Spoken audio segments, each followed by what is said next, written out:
Sir, पिछली बार आपने हमें अपनी एलिमेंट्री एजुकेशन के बारे में बताया था। इस बार आप हमें अपनी सेकेंडरी एजुकेशन के बारे में बताएं, और आप हमें ये भी बताएं कि आपको किस किस मुश्किलात का सामना करना पड़ा था। बिल्कुल हमने बात की थी पिछली बार अपनी एलिमेंट्री एजुकेशन और मैं बताना चाहूँगा कि एलिमेंट्री एजुकेशन में ही जो है मुश्किलात ने दस्तक देना शुरू कर दी थी। लेकिन चूँकि अपने गांव में एजुकेशन हो रही थी, टीचर जान पहचान के थे, डिस्टेंस ज़्यादा दूर नहीं था, तो एनवायरनमेंट जो था वो वेल अवेयर्ड थे एनवायरनमेंट से। लेकिन अब 8th के बाद मुझे जो है एक नए स्कूल में जाना था, एक नई लोकेशन की तरफ जाना था, almost 6 kilometres away from the village. ये पहला बड़ा चैलेंज था क्योंकि नए एनवायरनमेंट में जाना है, आपको नए टीचर्स के साथ इंटरेक्ट करनी है। क्योंकि हम जो ब्लाइंड्स होते हैं तो मेजॉरिटी में ये होता है कि हम बड़े इंट्रोवर्ट होते हैं, हम ज़्यादातर जो है सोशेबल नहीं होते हैं, मैं इंटरेक्ट अच्छे से नहीं कर पाते हैं। तो मैं ये नहीं बोलता हूँ सभी होते हैं, लेकिन मेजॉरिटी यही होती है। तो ये भी मेरे मन में एक डर था कि अब नए एटमॉस्फेयर, नए माहौल में जाना है, नए क्लासमेट्स के साथ इंटरेक्ट करनी है। और फिर दूसरी बात थी, ट्रांसपोर्ट फैसिलिटी जो थी वो बिल्कुल कुछ भी नहीं थी। एक गाड़ी चलती थी जो आ, हमारे स्कूल टाइम से बहुत पहले चली जाती थी। अब पैदल आपको 6 किलोमीटर जाना है, that was very much difficult for me. और छोटी छोटी पगडंडियों से जाना है, कहीं खाई है, कहीं नाला है, गिरने का डर है।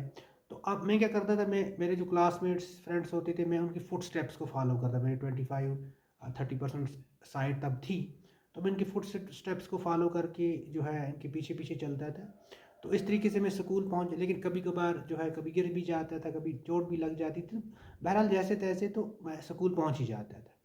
तीसरी इम्पोर्टेंट जो बात है, जो डिफ़िकल्टी फेस करनी पड़ी, कि उन्हीं दिनों कश्मीर में टर्माइल स्टार्ट हो गया, आर्मड जो है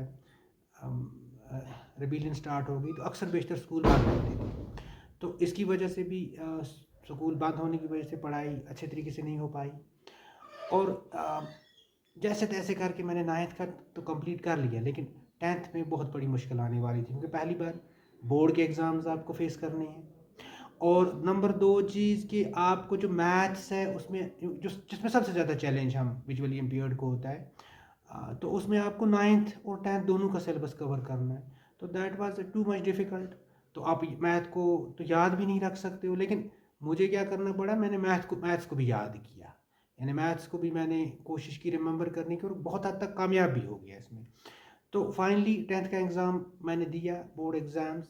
तो इसमें ये था कि कोई अभी लॉ नहीं बना था, कोई टाइम रिलैक्सेशन का कोई कॉन्सेप्ट नहीं था। तो जितना टाइम था उसी में आपको अपना जो है जो पेपर है वो देना है। तो इसमें जो था, हर एक पेपर में मेरे एक या दो क्वेश्चन छूट जाते थे, और जिसकी वजह से, और लिखने का क्योंकि ऑलरेडी मुझे इस राइट आर्म में, जो मेरी राइटिंग आर्म थी उसमें फ्रैक्चर था, तो इसकी वजह से भी लिखने में डिफ़िकल्टी हो रही थी। 10-15 मिनट के बाद मैं थक जाता था। तो वो भी एक रहा कि मैं वक्त पे एग्ज़ाम कंप्लीट नहीं कर पाता था। हैंड आई कांटेक्ट जो था, कोऑर्डिनेशन वो भी परफेक्ट नहीं था, क्योंकि आपके पास 25-30% साइट है, तो इसमें आपको ये एग्ज़ाम कंप्लीट करना है। तो मुझे तो, जब मैंने एग्ज़ाम कंप्लीट किया तो मुझे तो कोई यकीन नहीं था, आई वाज नॉट श्योर कि मैं क्वालिफाई कर लूँगा।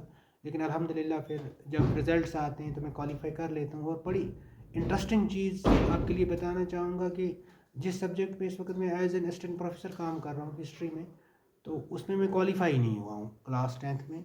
और बहुत कम मार्क्स के साथ जो है क्वालिफाई, ऑनली 40% मार्क्स मेरे हैं। लेकिन उसके बाद मैंने बहुत मेहनत की। लेकिन यहाँ पर क्या हुआ कि मैं क्वालिफाई तो कर गया, लेकिन अनफॉर्चुनेटली जो मेरा स्ट्रॉन्ग सपोर्टिंग नेटवर्क था, जो मेरा जुड़वा भाई था, वो अनफॉर्चुनेटली क्वालिफाई नहीं कर पाया। हालांकि मैंने एडमिशन ली फिर गवर्नमेंट हायर सेकेंडरी स्कूल उतरूसू में, लेकिन ये बहुत ज़्यादा इसका डिस्टेंस 10-15 किलोमीटर मेरे हमारे गांव से था, घर से था। आज तो रोड कनेक्टिविटी की वजह से डिस्टेंस कम हो गया, लेकिन उस वक्त बहुत ज़्यादा था। तो एडमिशन करके मैं सिर्फ एक दो क्लास मैंने अटेंड की, एंड मैंने पहला एग्ज़िट पढ़ाई से लिया। मैंने पढ़ाई छोड़ दी कोई 2 साल के लिए।